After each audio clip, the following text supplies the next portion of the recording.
یہ آپ نے دیکھا کہ ابھی تو یہ خیبر پختونخوا سے آغاز ہوا ہے اور بہت جلد یہ تمام تر ماحول آپ کو پنجاب کے اندر بھی اور بلوچستان کے اندر بھی نظر آ رہا ہے۔ اور اس سے بچنے کے لیے کیا جا رہا ہے، ایک طرف تو جناب اسی طرح سے مختلف اداروں کا استعمال آج، جس کو 190 ملین پاؤنڈ کیس کہا جاتا ہے، اس ریفرنس میں آج پھر جو ہے وہ شریک ملزمان کے، جنہیں انہوں نے شریک ملزمان بنایا ہے، ان کے اشتہارات انہوں نے جاری کیے، شہزاد اکبر، زلفی بخاری، فرا گوگی وغیرہ کے، اور 6 جنوری کو اشتہار کے ذریعے جناب انہیں احتساب عدالتوں میں طلب کیا ہے۔ اچھا، دوسری جانب کر کیا رہے ہیں یہ؟ دوسری جانب ایک طرف تو جہاں پاکستان تحریک انصاف کو مسلسل دیوار کے ساتھ لگانے کی کوششیں ہیں، اور شہباز شریف اور جہانگیر ترین کے درمیان جناب ملاقات ہوئی ہے، اور شہباز شریف سے ملاقات ہوئی ہے جناب، یہ ماڈل ٹاؤن میں شہباز شریف کی رہائش گاہ پر جہانگیر ترین کی، نون لیگ کے رانا ثناء اللہ تھے، ایاز صادق تھے، آئی پی پی کے سینئر رہنما اون چودھری بھی تھے، سینئر رہنما سمجھا کریں، اور سیاسی صورتحال پر تبادلہ خیال، سیٹ ایڈجسٹمنٹ، اور کہا جناب ہم کریں گے سیٹ ایڈجسٹمنٹ، سیٹوں کا نمبر کیا ہوگا آگے چل کر ہم طے کریں گے، پیپر ورک۔ ذرا آپ خیال کیجئے کہ وہ استحکام پاکستان پارٹی جو اس وقت پورے ملک سے کسی ایک حلقے سے 5000 ووٹ لینے کی پوزیشن میں بھی نہیں ہے، کوئی ایک نشست بھی ایسی آج تک نظر نہیں آ رہی، جتنے بھی سرویز ہو رہے ہیں وہاں پر استحکام پاکستان کسی بھی جگہ کوئی نظر نہیں آ رہی، اور نون لیگ ان کے ساتھ بھی کرنا چاہتی ہے جناب سیٹ ایڈجسٹمنٹ، یعنی کہ منتوں اور ترلوں کی انتہا ہوگی۔ آصف زرداری، مولانا فضل الرحمان، اس کے بعد ایم کی ایم، اس کے بعد پھر کاف لیگ، اور آج یہ جہانگیر خان ترین کے سامنے بھی لیٹ گئے۔ مقصد کیا ہے کہ کسی نہ کسی طریقے سے جناب عمران خان کا جو راستہ ہے وہ روکا جائے۔ اسی دوران اور مزید کیا کوششیں ہو رہی ہیں، اور مزید کوششیں جناب یہ ہو رہی ہیں کہ توشہ خانہ معاملے کے اندر کہا گیا جی کہ غیر قانونی طور پر تحفہ فروخت کیا ہے، نیب نے بشرا بی بی کو پیشی کے لیے اپنی طرف سے آخری موقع دے دیا اور کہا جی فائنل کال ہے، آپ 11 دسمبر کو صبح 10 بجے جو ہے وہ پہنچیں اور آپ نے تحائف جو ہیں وہ بیچے۔ یعنی صورتحال کا آپ اندازہ لگائیں، کیسز جس طریقے سے چلائے جا رہے ہیں آپ کے سامنے ہے، کسی قسم کی کوئی بنیاد نہیں، کوئی آئین نہیں، کوئی قانون نہیں، مسلسل پاکستان تحریک انصاف کے سربراہ عمران خان کو، ان کی اہلیہ بشرا بی بی کو، تمام پاکستان تحریک انصاف کی قیادت کو مسلسل مصروف رکھنے کے لیے کہ تاکہ ان کا الیکشن کی طرف کوئی دھیان ہی نہ جائے، اس قسم کی تمام تر چیزیں کر رہے ہیں۔ لیکن ایسی تمام تر چیزیں کرنے کے باوجود پاکستان تحریک انصاف کے کارکنان، پاکستان تحریک انصاف کے ورکرز، پاکستانی عوام جناب خود نکل رہے ہیں، بغیر کسی لیڈرشپ کے نکل رہے ہیں۔ آگے چل کر آپ کو بتاتے بھی ہیں کہ موصول سہیل وڑائچ صاحب نے کیا زہر پھیلانے کی کوشش کی، وہ بھی آپ کے سامنے رکھتے ہیں۔ اسی دوران ہر پہلو کے اوپر ان کی کوششیں جاری۔ پاکستان تحریک انصاف کے جو سینیٹر ہیں شوکت ترین، انہوں نے سیاست اور پی ٹی آئی چھوڑنے کا اعلان کر دیا، سابق وزیر خزانہ تھے، آخرکار وہ بھی برداشت نہیں کر سکے، نشست چھوڑنے کی انہوں نے تصدیق کر دی، اور وہ 11 اپریل 2022 تک عمران خان کی کیبنٹ کے اندر جو ہے وہ وزیر خزانہ تھے۔ پھر میں نے کہا نا کہ کئی پہلو کے اوپر کوششیں کنفیوژن کے لیے۔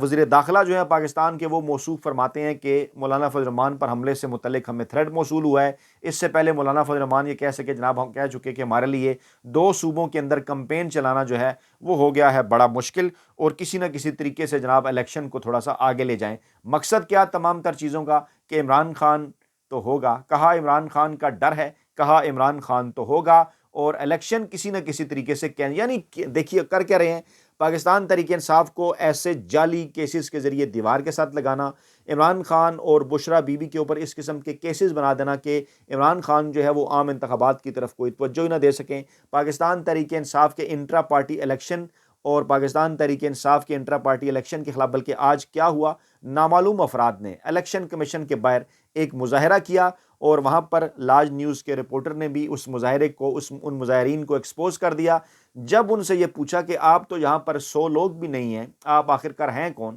پاکستان تحریک انصاف کے جو ووٹرز ہیں ان کی تعداد تو 35 لاکھ کے قریب ہے، اور آپ ہیں کون؟ آپ تو نعرے بھی اپنے موبائلوں سے دیکھ کر پڑھ رہے ہیں۔ جی ہاں بالکل، جو نعرے لگا رہے تھے وہ پاکستان تحریک انصاف کے خلاف، پاکستان تحریک انصاف کے انٹرا پارٹی الیکشن کے خلاف۔ بلکہ میں یہ ویڈیو بھی آپ کو دکھاتا ہوں، اس کے بعد معاملات کو آگے لے کر بڑھتے ہیں۔ یعنی کہ یہ کون لوگ تھے، نظر آ رہا تھا کس طریقے سے اس کو ایکسپوز کیا، یہ بھی آپ کو دکھاتے ہیں۔ یہاں پر لاج نیوز کے رپورٹر نے، یہ دیکھیے کوئی 25-30 کے قریب لوگ ہیں، اور وہ جناب نعرے لگا رہے ہیں پاکستان تحریک انصاف کے انٹرا پارٹی الیکشن کے خلاف، اور سوال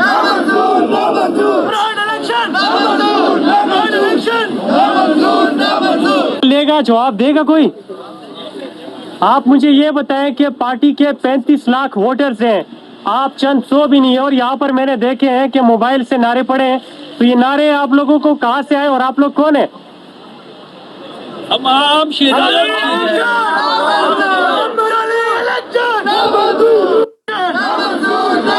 سوال ان سے کیا گیا کہ آپ کون لوگ ہیں، آپ کہاں سے آئے ہیں، نعرے آپ دیکھ کے پڑھ رہے ہیں، تو کہتے ہیں ہم عام شہری ہیں۔ بھلا عام شہریوں کو پاکستان تحریک انصاف کے الیکشن سے کیا واسطہ؟ بعد میں پتہ چلتا ہے جناب طارق فضل چودھری صاحب نون لیگ کے نے لے کر آئے اور ان کی شکلوں کے اوپر لکھا ہوا ہے کہ یہ جناب کہاں سے آئے ہیں۔ یعنی اس قسم کے حربے یہ پتہ نہیں کتنا عرصہ لگا کر، کتنے گھنٹے لگا کر یہ کوئی نہ کوئی بیانیہ جو ہیں وہ بنانے کی کوشش کرتے ہیں، اور اس کے بعد ان کا جو بیانیہ ہے وہ جناب ہو جاتا ہے دبردوس۔ اور لیکن اسی دوران الیکشن کمیشن نے تحریک انصاف کے انٹرا پارٹی الیکشن کے خلاف جو درخواست ہے اسے قرار دے دیا قابل سماعت، اور کہنے لگے جناب کہ جو ہے وہ 12 دسمبر کو ہم سماعت کرنے جا رہے ہیں، اور اگر پی ٹی آئی نے کچھ غلط کیا ہے تو ہم انہیں ایک موقع دے چکے ہیں، انہیں اب اس کو بھگتنا ہوگا۔ یعنی باقاعدہ طور پر دھمکی، اس سے پہلے تحریک انصاف جون میں الیکشن کروا کے تمام تر چیزیں جمع کروا چکی، دیگر تمام سیاسی جماعتیں بھی جمع کرواتی ہیں، کسی قسم کا کوئی اعتراض نہیں آتا، لیکن یہاں پر کیا ہو رہا ہے؟ صرف اور صرف عمران خان کا راستہ روکنا ہے۔ آڈیو لیکس کے معاملے پر بھی بڑی ڈیولپمنٹ ہوئی۔ لطیف کھوسہ اور بشرا بی بی کی آڈیو لیکس تھی جو مبینہ، اس پر آئی ایس آئی کو آڈیو لیک کرنے کی شناخت کے لیے لیک کرنے والے کی شناخت کے لیے تحقیقات کا حکم دیا گیا ہے۔ اسلام آباد ہائی کورٹ کے جسٹس بابر ستار نے 5 صفحات پر مشتمل یہ تحریری حکمنامہ جاری کیا کہ آڈیو کو سوشل میڈیا پر لیک کرنے والے کی شناخت کے لیے آئی ایس آئی جو ہے وہ تحقیقات کرے، دستیاب ٹیکنالوجیز کو بروئے کار لائے کہ آڈیو سب سے پہلے کس نے لیک کی، اور پیمرا میڈیا کے کوڈ آف کنڈکٹ کے ساتھ بھی عدالت میں پیش ہوں، اور بتایا جائے جناب عدالت کو کہ اس طرح کی آڈیوز قومی میڈیا پر نشر کی جا سکتی ہیں۔ D G I S I, F I A اور پی ٹی اے 10 دن میں اپنی رپورٹس دیں۔ عدالت نے یہ حکم دیا کہ درخواست اور عدالتی حکم نامہ D G I S I, P T A, F I A اور پیمرا کو بھی بھجوایا جائے۔ اور جس طرح سے آڈیو لیک جو ہے ایک زیر سماعت کیس کی آڈیو لیکس ہونا، یہ ایک پریشان کن امر ہے، درست نہیں ہے۔ ریاست شہریوں کے حقوق کے تحفظ میں مکمل طور پر ناکام ہو رہی ہے، اور سپریم کورٹ کا بھی فیصلہ ہے کہ شہریوں کے بنیادی حقوق کی خلاف ورزی ہوگی تو اس کے نتائج بھگتنا ہوں گے۔ اگلی سماعت اس کی جناب ہو رہی ہے 20 دسمبر کو۔ اور جناب اسی طرح عمران خان کی نااہلی کے خلاف جو درخواست تھی لاہور ہائی کورٹ کے اندر، وہ سپرد کر دی گئی ہے جناب لارجر بینچ کے۔ 5 رکنی لارجر بینچ اس کی جو ہے وہ سماعت کرنے جا رہا ہے۔ یہاں پر بھی علی ظفر اور سمیر کھوسہ پیش ہوئے جناب، اور عمران خان کیونکہ سپریم کورٹ کے احکامات پر الیکشن کی تاریخ کا اعلان ہو چکا ہے تو ریلیف مانگا ہے پاکستان تحریک انصاف نے، عمران خان نے، کیونکہ جو کچھ اسلام آباد ہائی کورٹ میں وہ آپ کے سامنے ہے۔ اب وہ لاہور گئے ہیں اور درخواست ان کی 5 رکنی لارجر بینچ کو بھجوائی گئی ہے۔ اسی دوران جناب انصار عباسی صاحب خود ساختہ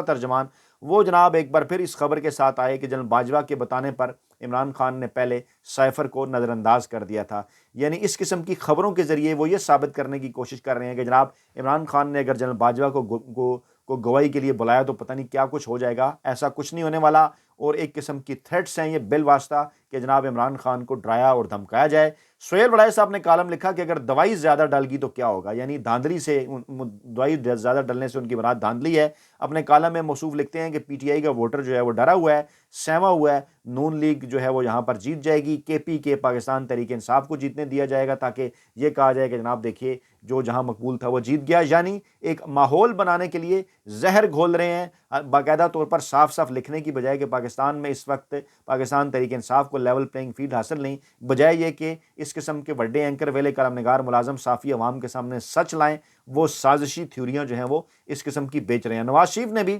باقاعدہ طور پر اسٹیبلشمنٹ سے مطالبہ کیا ہے کہ جناب ہمیں تو صرف حکومت نہیں لیں گے، ہم تو 2017 کے جعلی مقدموں کا احتساب بھی چاہتے ہیں۔ بھائی آپ کو کس نے کہا کہ آپ کو حکومت مل رہی ہے؟ یعنی کہ وہ حکومت بنائے بیٹھے ہیں، اور خوف ہے نا، ڈر ہے۔ پورے کے پی کے اندر پاکستان کی عوام باہر نکل آئی۔ اگلا مرحلہ پنجاب اور بلوچستان اور سندھ میں آپ کو نظر آئے گا جو ہی الیکشن سکیجول سامنے آئے گا۔ تو نواز شریف صاحب نے پیغام بھیجا ہے جناب اسٹیبلشمنٹ کو، اور کہتے ہیں کہ جناب ہم صرف حکومت نہیں لیں گے۔ آج انہوں نے کافی باتیں کی عمران خان کے خلاف بھی، لیکن کیا کیا جائے کہ ان کا بیانیہ بن نہیں پا رہا، پاکستانی عوام اس بیانیے کو لے نہیں رہی۔ جس جگہ بھی جاتے ہیں آگے سے نوجوان نسل ایک ہی نعرہ لگاتی ہے کہ ووٹ تو ڈلے گا جناب صرف اور صرف عمران خان کو، آپ کو بالکل کسی قسم کا کوئی ووٹ نہیں ڈلے گا۔ اور موصوف یہ فرماتے ہیں کہ نہیں جناب ہم تو خالی نہیں حکومت لے رہے، ہم تو جناب ہمارے خلاف جو کیسز تھے نا ہم ان کے اوپر بھی احتساب چاہتے ہیں۔ اچھا، اب جتنی تیزی کے ساتھ میاں صاحب کو انصاف مل رہا ہے پاکستان کی عدالتوں سے، واضح طور پر یہ نظر آ رہا ہے کہ شاید کچھ ہینڈلرز، مافیا اور سہولت کار انہیں دھو دھا کر ایک مرتبہ پھر پاکستانی عوام کے سامنے پیش کرنا چاہتے ہیں، لیکن سرویز کچھ اور بتا رہے ہیں۔ اور یہی جو ہے سہیل وڑائچ صاحب نے بھی لکھا کہ جناب ایک تھیوری ہے جس کو وہ 10% سپورٹ کرتے ہیں کہ پاکستانی عوام بڑی تعداد میں باہر نکلی تو تمام کے رزلٹ الٹ پلٹ جائیں گے۔ جناب یہ تھیوری 10% نہیں ہے، یہ تھیوری 70-80% ہے، اور پاکستان کی عوام نکلے گی بڑی تعداد میں باہر۔ آپ نے کمنٹ کر کے بتانا ہے، شیئر کرنا ہے، یہ ویڈیو لائک کرنی ہے، لوگوں تک پہنچانا ہے یہ پیغام، اور اسی ویڈیو کے کمنٹ میں یہ بتانا ہے کہ کیا کھڑے ہیں عمران خان کے ساتھ آپ، اور ووٹ کے لیے نکل رہے ہیں 8 فروری کو۔ اپنا بہت خیال رکھیے گا، دعاؤں میں یاد رکھیے گا۔ نئی ویڈیو کے ساتھ جلد حاضر ہوں گے، اللہ نے کے بعد۔